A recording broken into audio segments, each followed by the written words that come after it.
志浩，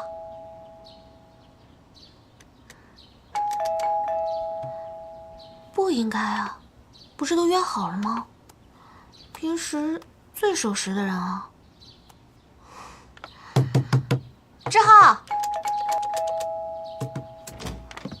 哎，你在家啊？你是不是睡过了？我们快点走吧，我们还要坐1个小时的火车呢。我不去了。什么？书我也不要了，我们之间就到此为止吧。你是说皮波的旅程你不要了？那不是你说最珍贵的书吗？是不是你觉得太累了，或者不舒服？如果你不舒服的话，我们其实可以改天的。以后不要再来找我了。哎，等一下，我们都已经有进展了，为什么你忽然要放弃啊？如果你觉得很累的话，我们可以……李诗雅，我再告诉你一次，我们之间到此为止。你算我什么人？你是我请来做治疗的吗？是你突然出现，是你突然要改变我，是你突发奇想要做很多你想做的事情。但是我告诉你，无论如何，你是改变不了我的。所以，就让我一个人吧，不要再管我了。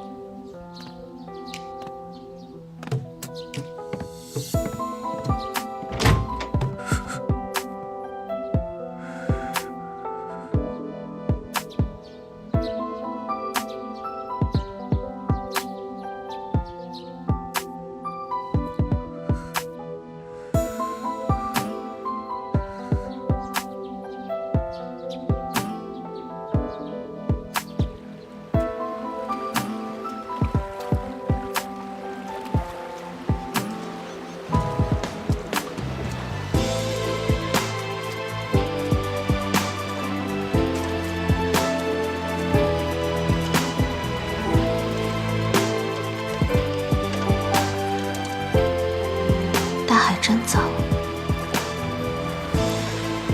大海从远处看挺漂亮的，可是，可能在志浩的眼里，世界就是这个样子吧。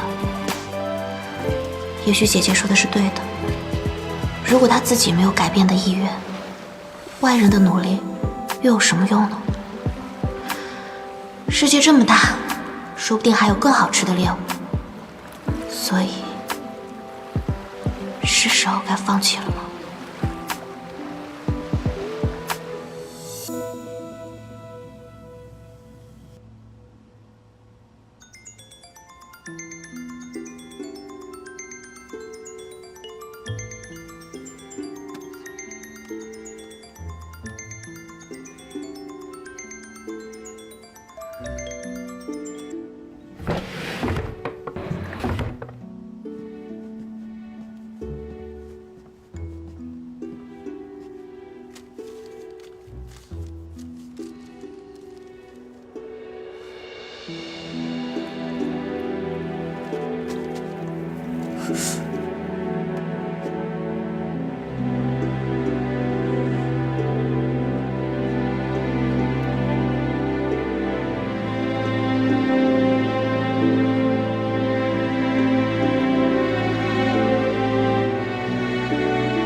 各位，今天把大家找过来开会呢，有2个事情向大家宣布一下。这第一件事情呢，现在这个 NL 公司新一季的产品代言选拔赛，我们公司有一位艺人入围了，那就是你带的李诗雅。真的吗？鼓掌啊！谢谢，我们一定会尽力争取到代言的。一定要更加努力啊！坐吧。第二件事就是。NL 公司的副总裁待会儿要跟大家见个面，啊。NL 公司一向大手笔，这次是要重新找代言人吗？是啊，要是能接下这个代言，以后身价可就完全不一样了。诸位，这位就是 NL 公司副总裁于先生，大家欢迎。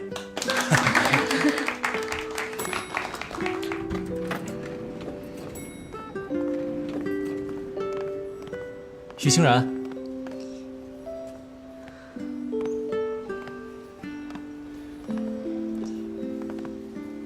果然是你，好久不见。好久不见。最近怎么样？有没有好一些？没有，我不是紧张，我只是有些低血糖，所以才会发抖。我记得上学那会儿，你每次见到我都会这样。所以后来我兜里面常备一颗糖，想说如果你低血糖犯了的话，就给你一颗。后来成了习惯。当年你退学走了，很多同学都好奇你去哪儿了，都不知道你的消息。还有传言说你已经死了。哦，这些我都听说了。抱歉，让他们失望了。于泽，只有你健康，才是最重要的。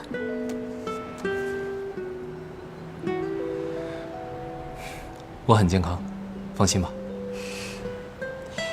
那就好。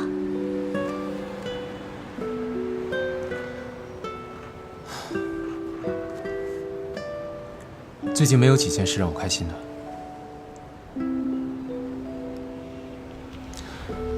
不过见到你，我挺开心的。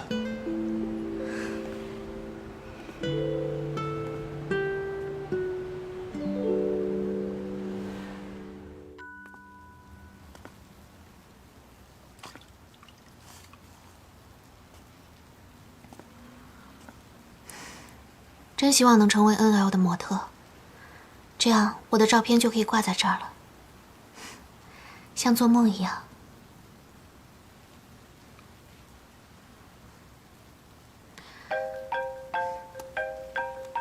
炸鸡？喂？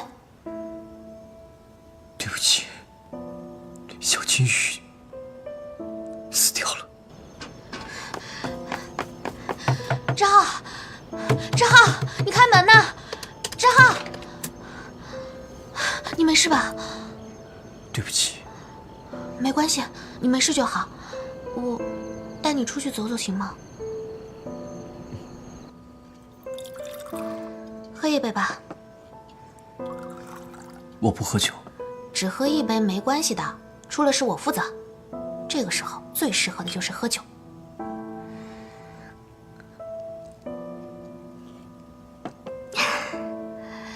人在悲伤或者不开心的时候，偶尔喝一杯不碍事的。有的时候酒会让你更放松，也会让你更真实的面对自己的情绪。我知道你很在意那条金鱼，我也相信那条金鱼跟你在一起的时候，一定是最幸福的时候。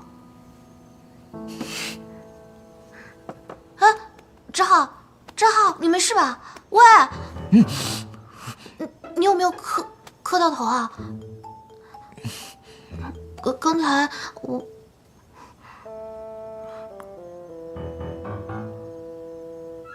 对不起，小金鱼。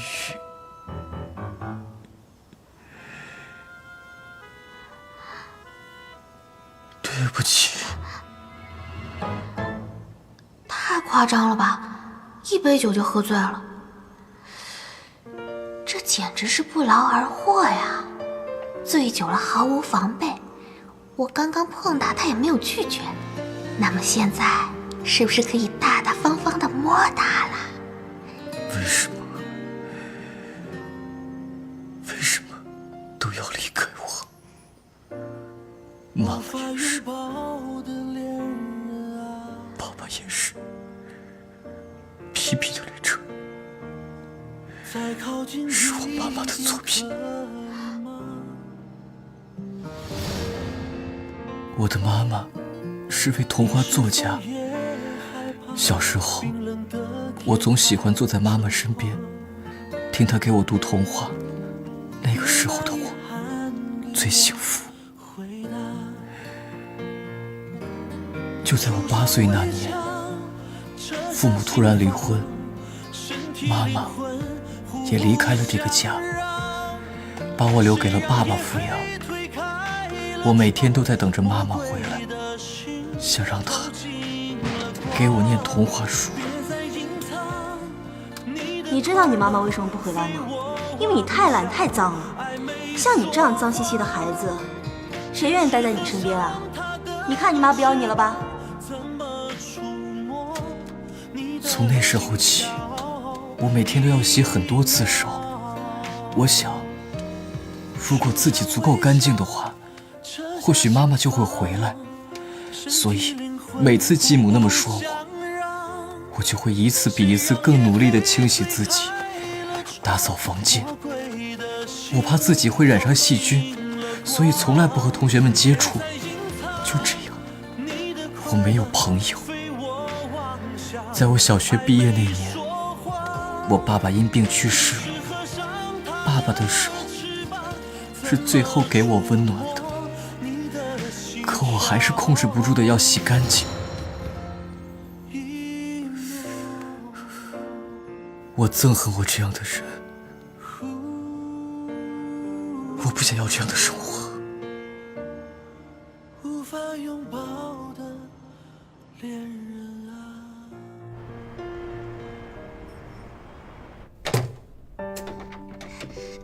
到家了。我到家了。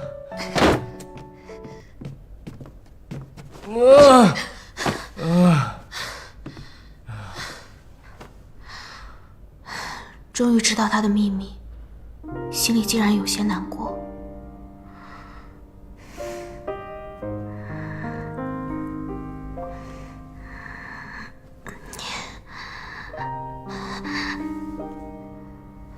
不行，再怎么饿也不能乘人之危啊。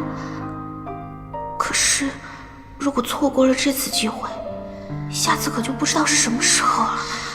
所以，就冒5秒，不，10秒，10秒吧。志豪，对不起了。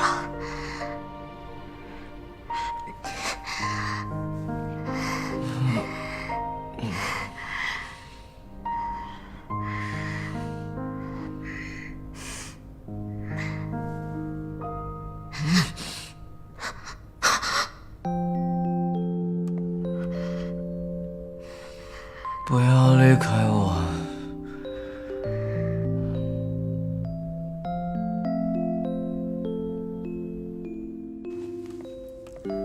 清然啊，你这是第一次做心理咨询吗？没关系的，很多人都像你一样，第一次来都有所顾虑。但是我们的工作就是为你解决问题，并且保守秘密。我最近睡眠不太好，又开始做同一个梦。之前也出现过这种情况吗？我高中的时候暗恋一个学长，我特别喜欢他，然后突然有一天他退学走了，我就鼓起勇气问他为什么。那他怎么回答你的呢？他就过来对我笑了笑，然后说了一句再见，从此就消失在我的生活里了。从那以后，我经常梦到他说的那句再见。慢慢的，我不再做那个梦了，也走出了他对我的打击。那又是什么原因触发了你再次做这个梦的契机呢？因为我又见到他了。我知道这很神奇，但是看着他活生生的站在我面前，我觉得那10年的痛苦和疑问好像都不算什么了。我觉得可能是过去有些事情在你心中留下的遗憾所带来的应激反应，当你再次见到他的时候，也会再次被带入你心目中的那个场景。其实想要解决这个问题非常简单，等这个遗憾被你释怀的时候，自然也就不会去想了。我知道了。这个是短期内治疗失眠的药，没有什么太大依赖性，但是1天只能吃1颗。有什么问题可以随时打给我。谢谢兰溪姐。客气。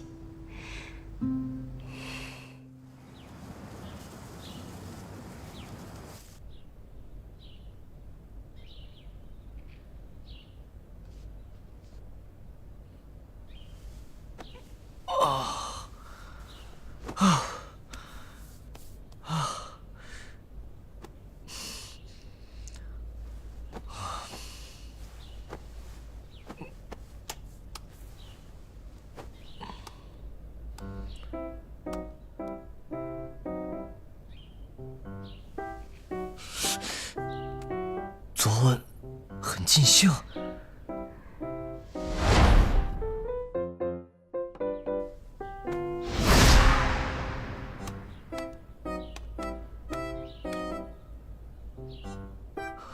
昨天怎么给我发了2个章节？我们到底发生了什么呀？我终于听到原因了，原来他的洁癖症源于家庭。你还没有放弃啊？我胜利在望了，放弃干什么？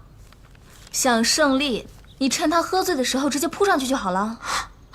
我像那种乘人之危的禽兽，像吗？我承认，我确实碰了他，但是我实在忍不住了嘛。而且，我只碰了他这么一点点，我内心已经很惭愧了。就这么一点点，说到底你还是摸了他呀？那是因为他说的实在难过，我不忍心嘛。而且，通过昨天的谈话，我已经确定他确实要改变自己了。所以，只要我帮助他克服小时候的心理创伤，那你打算怎么办？说起来有些多管闲事，但是我觉得最好的解决方法就是让他和他妈妈见上一面。只要他和他妈妈见上一面，那么一切就都有可能改变。喂，我不是在问你打算怎么治疗他，我是在问你啊，打算怎么办李诗雅？对啊，边吃边恋爱吗？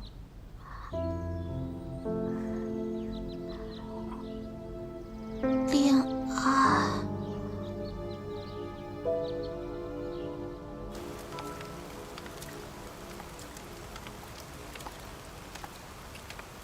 看来我还真的没有想过，治好他的洁癖症之后应该怎么做。迄今为止，一直都是别人先走近我竟然还不着边际地想着，只要治好他的病，便可以触摸他。虽然恋爱当然是自然而然的会有身体接触，可是恋爱也得是需要彼此喜欢对方吧。志浩，感觉怎么样？舒服点了吗？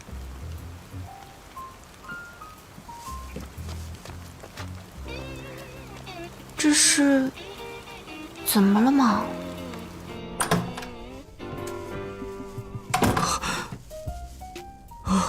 吓死了！这怎么办呢？太尴尬了。喂，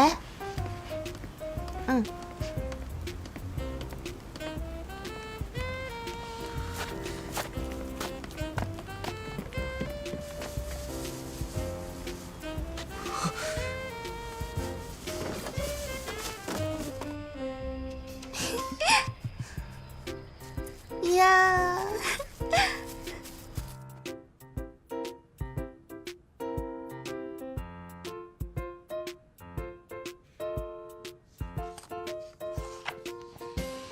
怎么办啊？我怎么才能不碰到他？我真的要疯了！已经第3天了，没理由啊！不可能一下子给我发这么多章节啊！肯定有什么特别的事情。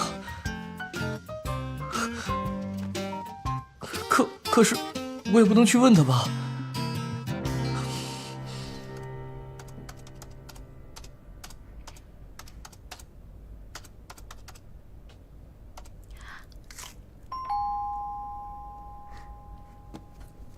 谁啊？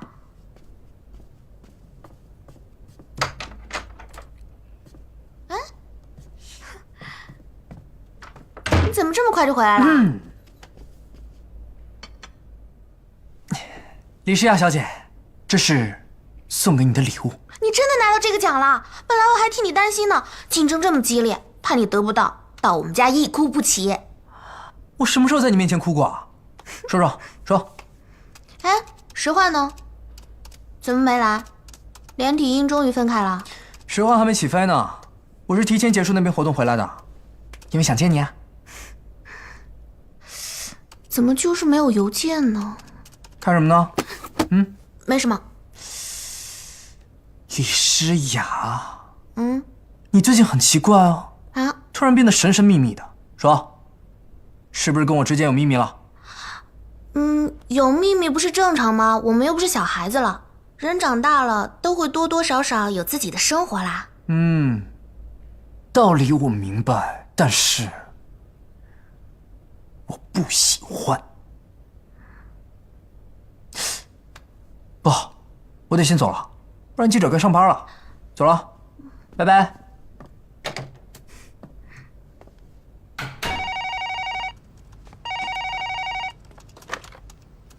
喂，您好。哦，您是要那个皮波的旅程作者的号码是吧？哦，电话号码的话属于个人隐私，恕我们无可奉告了。如果您非要一个联系方式的话，我们可以把他的邮箱告诉你。啊，好的好的，我记下邮箱了，谢谢，麻烦你了。太好了，终于找到联系方式了。妈妈，这怎么办？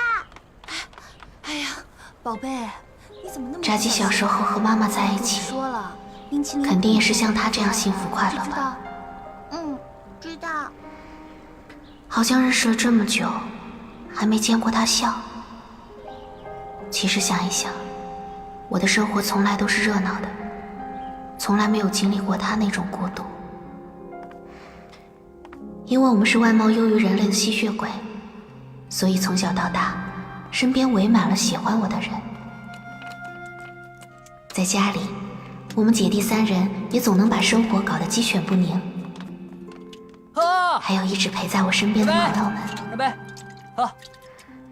真的无法想象被亲人抛弃的那种绝望和无助，无依无靠，只能封闭自己，才能避免外界的伤害。这样长大的他，我如何能够了解？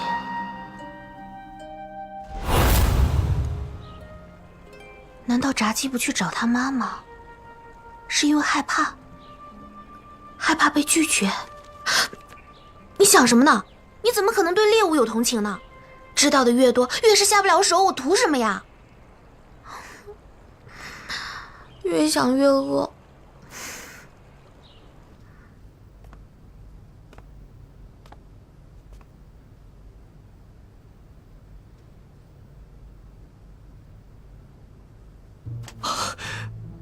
果然还是不行。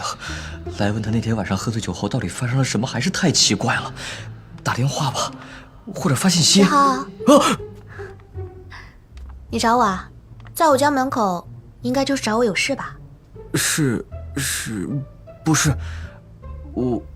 我是说那天。那天？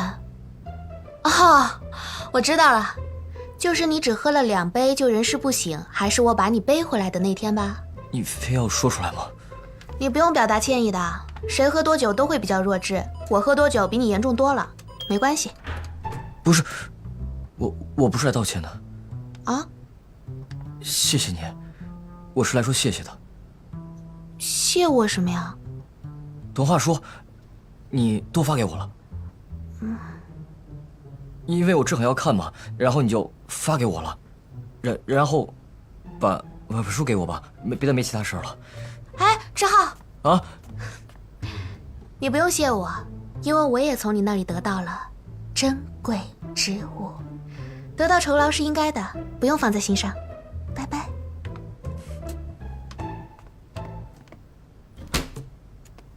贵重之物？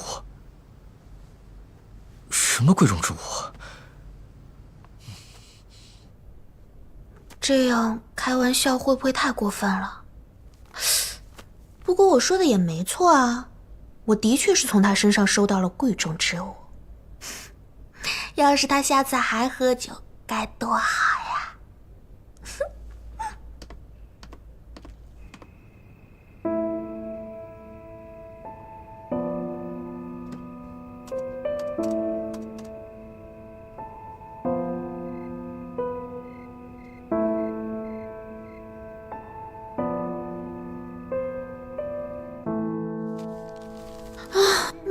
邮件，已读回执我明明已经收到了，他怎么还是不回信息啊？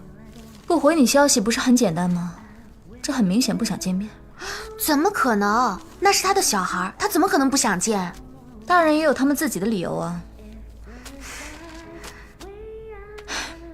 一旦决定离婚呢，就证明他们夫妻之间是有问题的。之后抛弃自己的孩子不出现不联络，这其中肯定是有隐情的。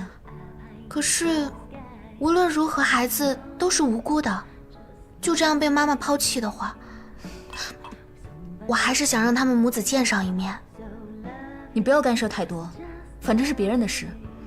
哎呀，你不要太无情好不好？你知不知道我走到这一步有多不容易啊？可是原本你不就是把他当作猎物来接近的吗？你何必要这么执着？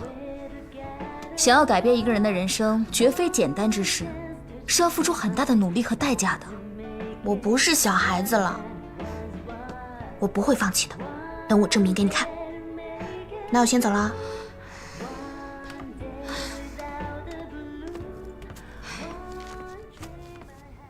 以前的我好像从没有对某件事情有过如此渴望的程度，也从没有努力过，即使仅仅是触摸，也能感觉到一种温暖干净的能量。所以我不会放弃，我一定会得到炸鸡，不择手段。好，各位辛苦了，辛苦。辛苦了，辛苦啦。来，东西搬到这边。好的。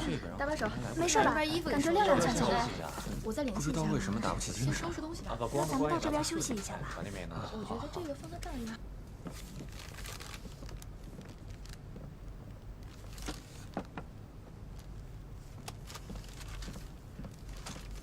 回复我了。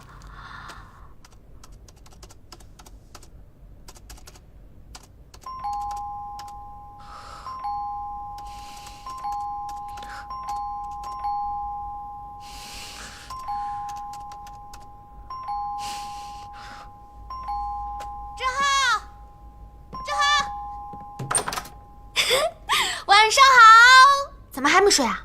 你怎么不联系一下就？周日我带你去个地方，下午3点。周日？童话书不是还有一点没发完吗？我到时候带你去个地方，给你个惊喜。什么惊喜啊？反正我又不会吃了你，到时候见，拜拜，到时候见。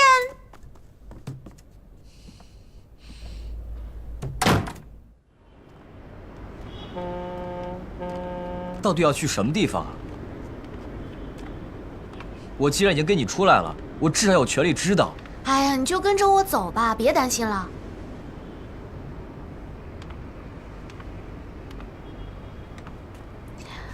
我带你去个好地方。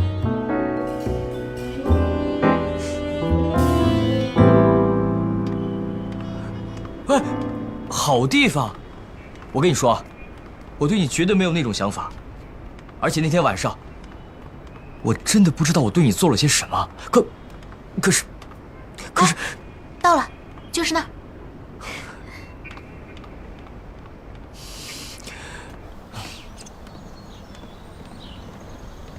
家门口不是有咖啡厅吗？为什么要来这里？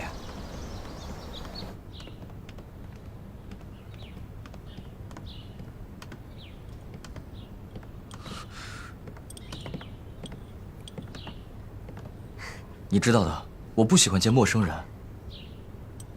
在那儿。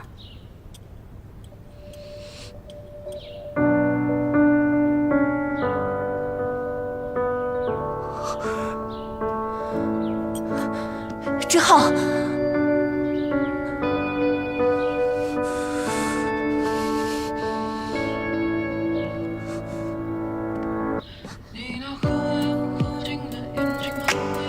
志浩，志浩！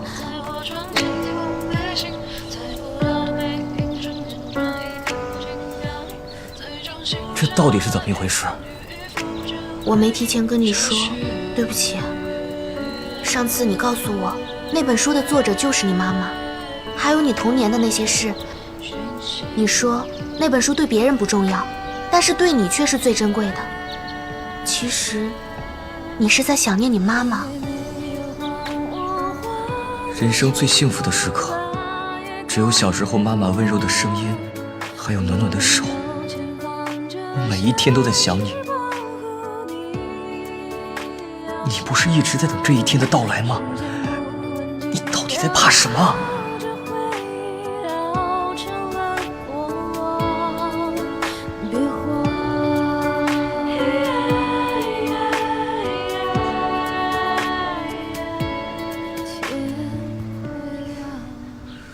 是啊，小姐。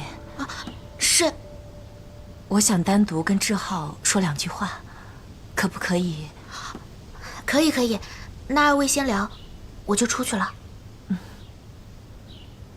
我先走了。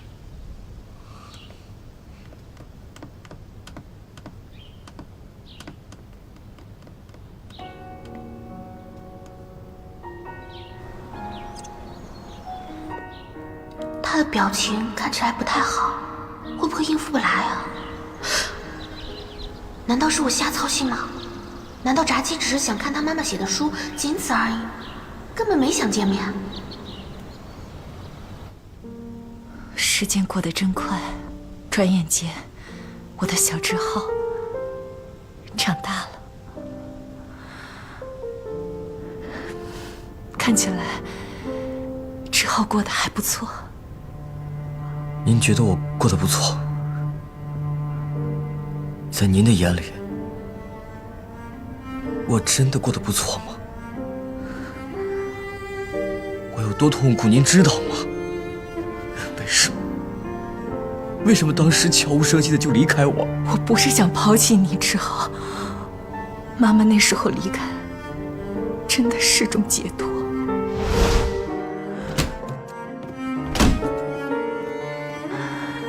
你知道，你爸爸总是在忙工作。虽然我努力试着理解他，配合他，可是和他在一起，我觉得越来越孤独、寂寞、无助。不知从何时开始，就连看到你都痛苦不堪。我害怕自己忍不住会把这种怨转移到你身上。那种痛苦让我不得不选择离开。从那之后，我就一直活在内疚里，想起来总是很后悔。但是我也知道，已经没办法挽回。那你当年为什么没来找我？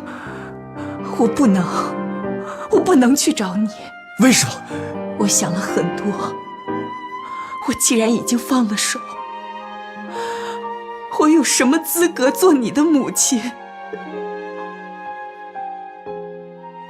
今天我来的时候，还在想该不该来。后来我想到了他的话，这才鼓起勇气过来的。他？难道是诗雅？几天前，他跟我单独见过面。我今天来呢，是来拒绝你的请求的。我已经深深伤害了他。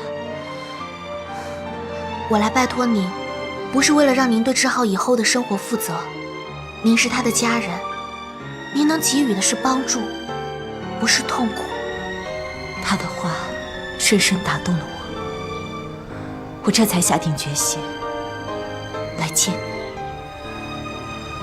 志浩，妈妈知道，现在说这些话都太晚了，但是妈妈真的想告诉你，妈妈每分每秒都爱着你。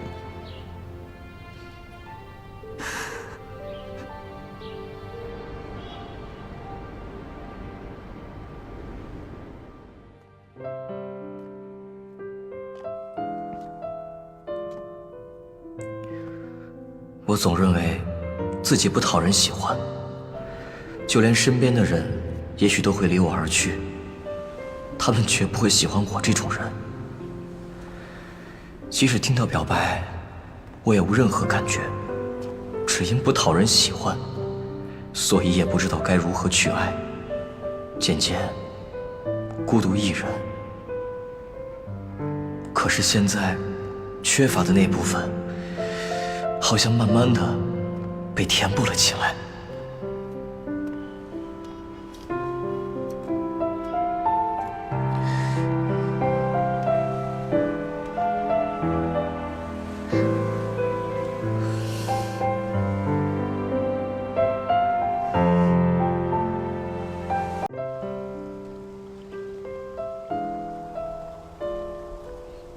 志浩，你没事吧？你怎么这么爱多管闲事啊？对不起，是我太自作主张了。我以为你见到你妈妈就能治好你的病。她说了什么伤害你的话吗？没有，就是说了一些让我觉得很惊讶的话。对了，你和诗雅是什么关系啊？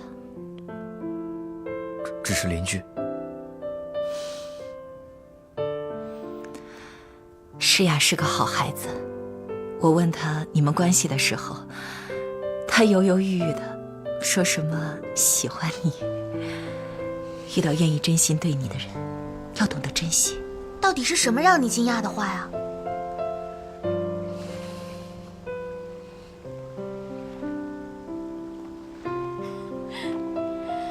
认识你这么久，第一次看到你笑。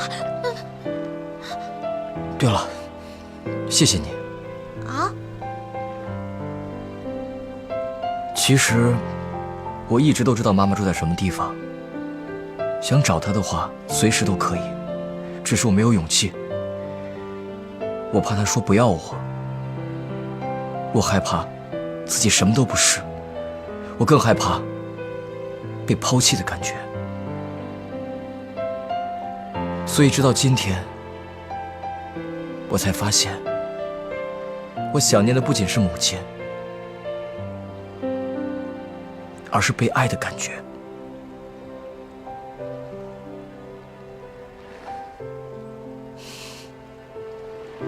所以，谢谢你。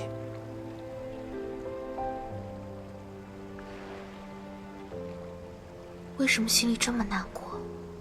等等，现在不是说这个事情的时候。既然见到他妈妈儿，消除了误会，那么现在，志浩，那就说明你已经痊愈了，对不对？怎么了？怎么了？细菌。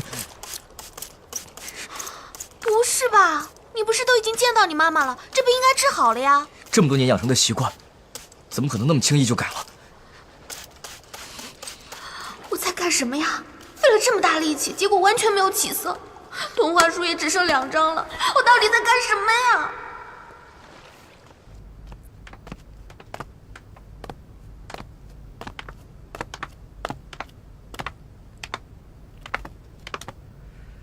今天真的很感谢你，一直以来我都太安于现状了，多亏了你，所以我也想做一些改变。那个童话书我不会还给你的。什么？我说童话书我不会还给你的，绝对不会。不是，你为什么突然说这个？为什么这样说我也不知道，总之我不会还给你的，以后再说吧。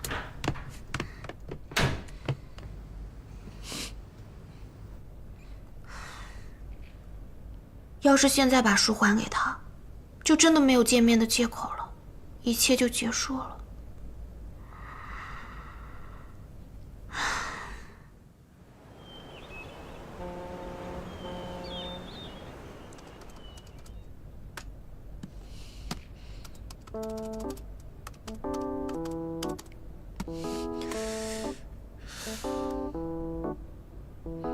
发了信息也不回，至少给我个准信儿嘛。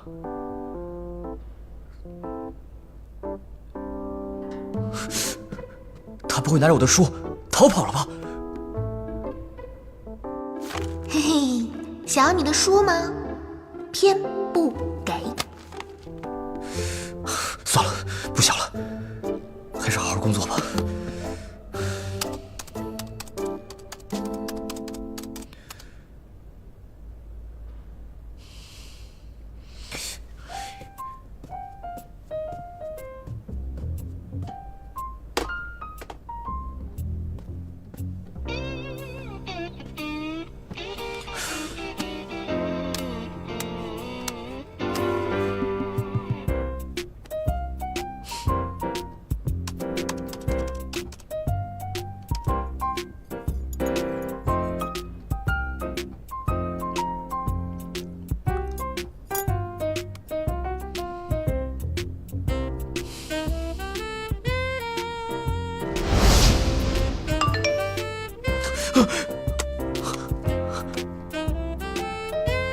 是呀，不会真的出什么事了吧？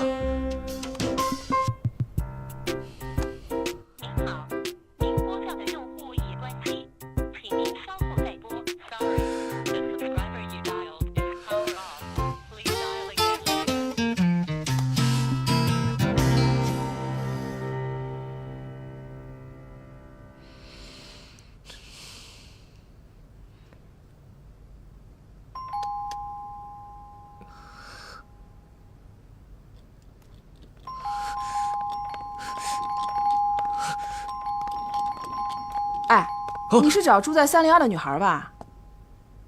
对，我找她有重要的事情。前2天我看见她拿着行李出门了，估计是搬家了。哇塞，真的好好看啊！有点凉，这是哪儿啊？这儿环境还不错啊。谁让你上来就睡觉的？总监刚刚说的话你也没有听到吧？他说什么了？这个岛是无人岛，我们要在这里进行封闭式训练。大家都很激动，你怎么睡得着啊？这个对讲机拿着，岛上没信号，要靠这个呀保持联系。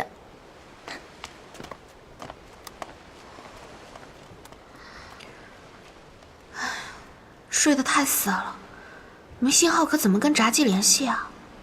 他们里面没一个好吃的，可怎么办呀？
首先要恭喜你们从全国艺人当中脱颖而出。接下来的半个月是我们的魔鬼式训练，我们会不停地淘汰人，最后留下来的就是我们 NL 的年度代言人。接下来我们要拍双人照，你们要利用岛上的风景，自己找到自己的搭档。接下来去准备吧。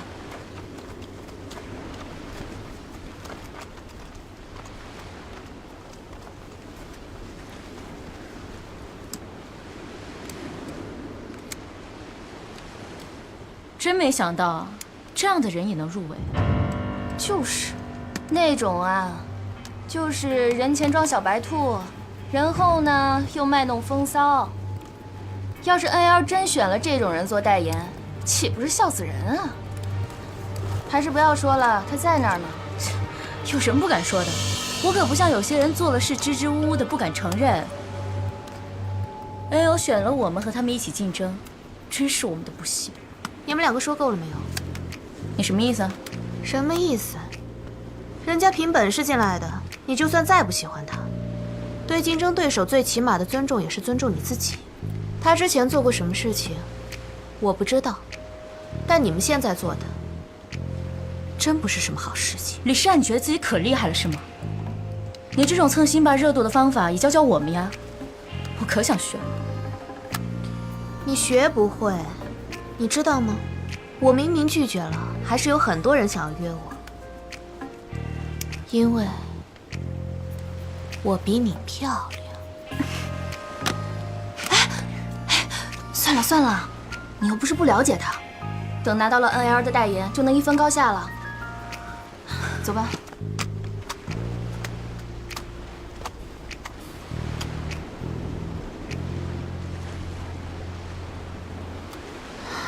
如果能爬到那边最高的山上，这样会不会有信号？这里不会有的，这个岛很偏，信号哪里都覆盖不过来。哦，这样。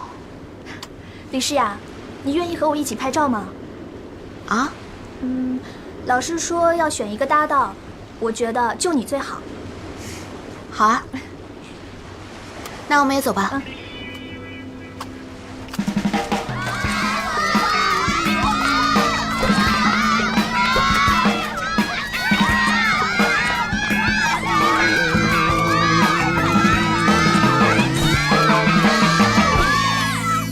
你怎么回来了？诗雅没事了，她去参加 NL 的封闭复试，保安级别比我都高，我也该归队了。你不会是因为 NL 总部离这儿比较近吧？别拆穿我行不行？我可是100%想参加咱们的最后一站巡演的。你这句话还是留给公司说吧。哼。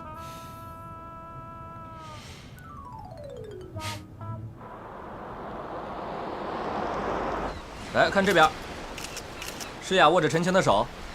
不用吧，我觉得现在挺好的，很自然。你不要介意啊，诗雅。我们这次拍的可是《末路狂花》的主题，要享受生命的最后时光，当然要抓紧身边的人啊。我不喜欢和女艺人在一起拍照的原因是，女艺人因为长期的控制食量，体格和精神状态都不如男模特，被我触碰到，很容易晕倒。哎，陈晴。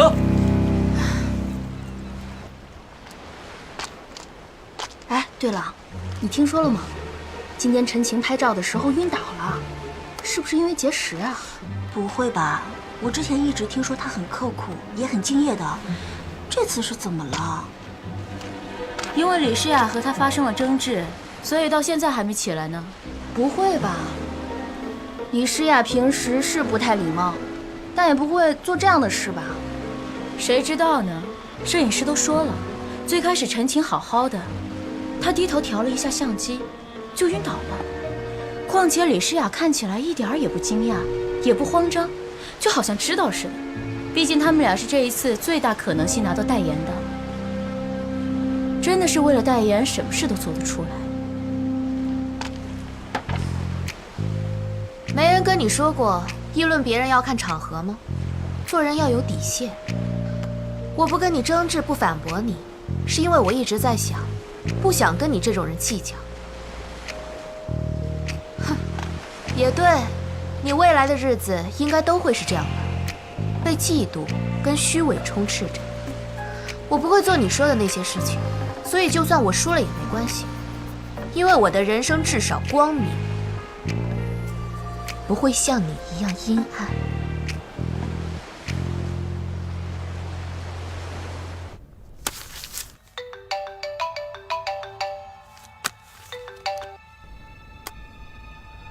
兰溪姐，都查清楚了，这次吸血鬼失踪事件里，第一个失踪的是吸血鬼小灿，正是皇后区管理吸血鬼护体的办事员。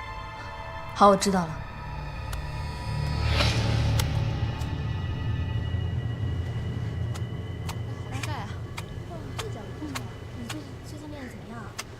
陈晴，反正集合还要一会儿，我出去跑2圈，你帮我跟老师说一声啊。剩最后一天还这么拼啊？拿不到代言，脸往哪儿放啊？但是至少我努力过，不像有的人只会说风凉话，放到哪儿，还真不知道。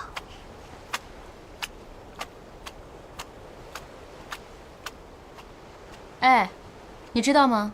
这次选拔，他们内定了李诗雅，所以说我们都不是你的对手，李诗雅才是。我觉得如果早就内定了的话，就不必这么大费周章的做训练了吧。你知道这次选拔给 NL 带来了多少热度吗？这次选拔它本来就是一个营销，它只会朝着广告商想要的趋势发展。所以说，你要怎么赢它，自己想清楚吧。我想凭自己的本事赢。凭你的本事，你的后台恐怕没有这个本事让你赢吧。今天就要选出3强了，你自己好好想想吧，怎么才能把李诗雅比下去？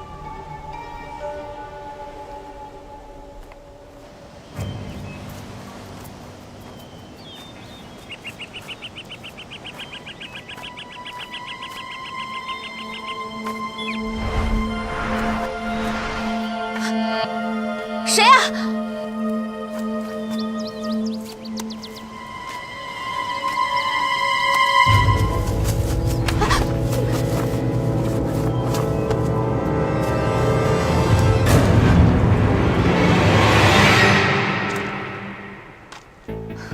诗雅怎么还没回来？要错过最后的考核了。我去找她。去吧，看你们感情真好。哎，你怎么老是挑拨陈晴和李诗雅之间的关系啊？我们俩现在能拿到代言的机会有多大？10%不到吧。如果陈晴和李诗雅产生矛盾的话，他们2个人两败俱伤，我们的几率会不会大一点？诗雅，诗雅，诗雅，诗雅。诗雅，快醒醒！诗雅，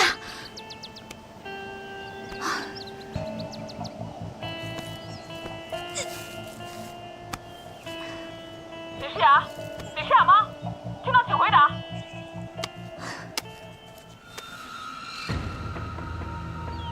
这次选拔，他们内定了李诗雅，所以说我们都不是你的对手，李诗雅才是。你只有把她赢了，这个代言就是你的了。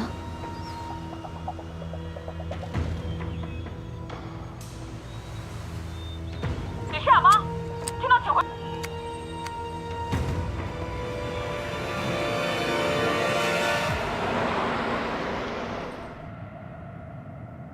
哎，这是去学校的方向吗？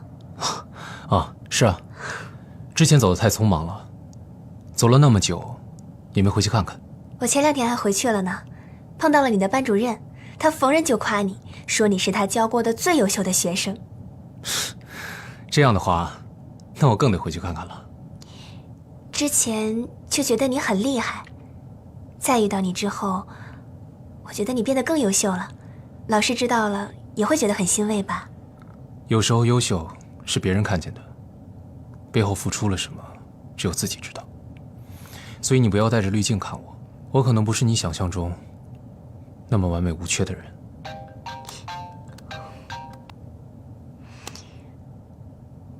喂，不可能，诗雅怎么可能退赛呢？她不是这么不负责任的人，她一定是在岛上发生了什么事情。你们现在立刻派人回去找她。怎么了？不好意思，学长，我们下次再散步吧。诗雅丢了，我得回去找她。这么晚了，你一个人出去不安全。你去哪儿？我送你。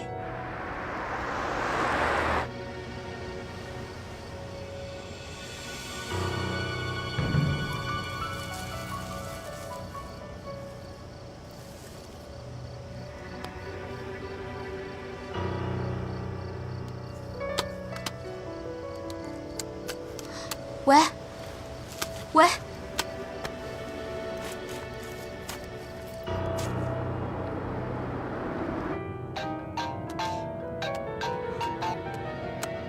喂，诗雅，是你吗？喂，你好，请问是李诗雅小姐的经纪人吗？你是？冒昧打扰您了，我是江志浩，我是找你们公司要的电话，因为李诗雅之前借了我2本书没有还我，我也联系不上她，不知道她是卷了我的书逃跑了还是怎么着，所以我想问一下你，她现在在什么地方？所以你打电话就是为了找她还书吗？是的。我现在也不知道诗雅在哪，她去岛上训练了，结果所有人都回来了，只有她没有回来。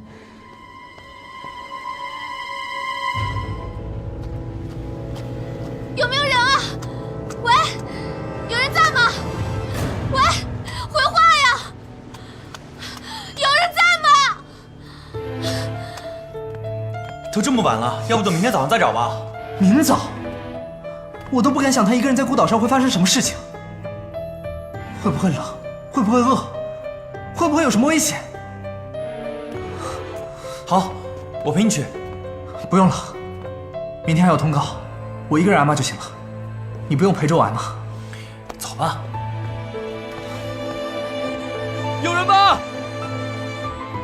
有人吗？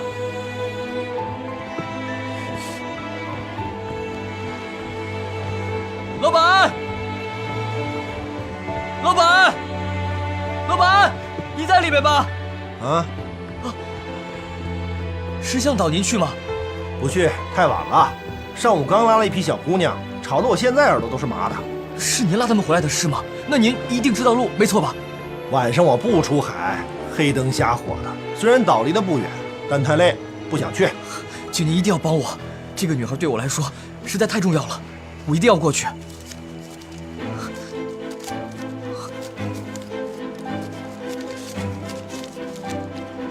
钱是不够是吧？我刚买了一块表，这块表应该能卖不少钱，您看看。还是不够吗？我这张卡里有20万，我知道可能晚上过去会比较辛苦，您会比较累，但是您务必要送我过去，因为岛上有一个对我来说很重要的女孩，我必须要去找她。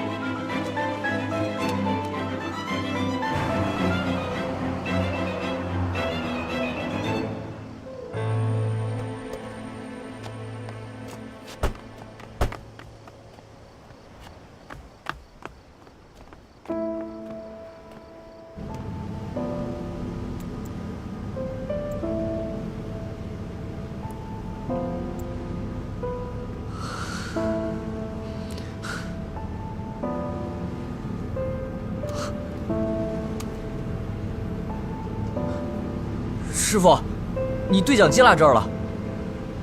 这个是下午那帮小模特留下的，估计不要了，留在船上。那这个我能拿走吗？你要就拿去吧，送给你了。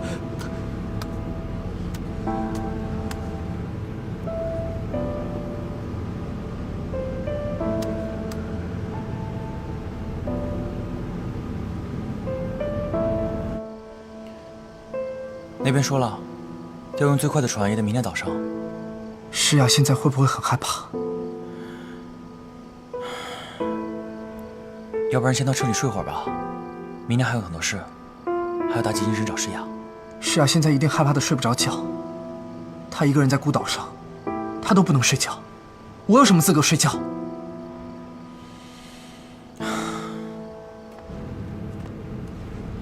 喂喂喂！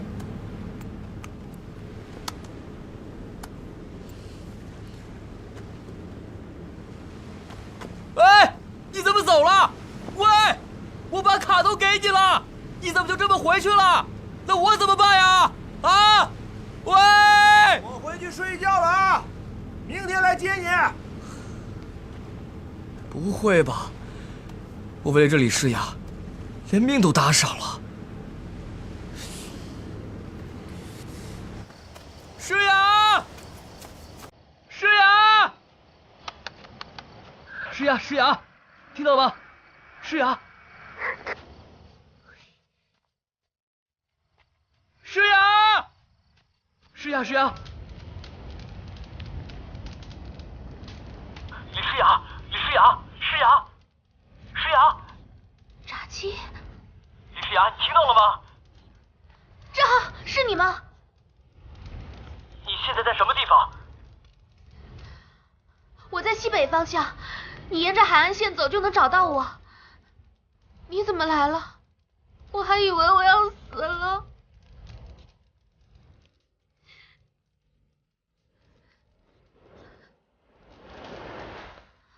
志浩，志浩！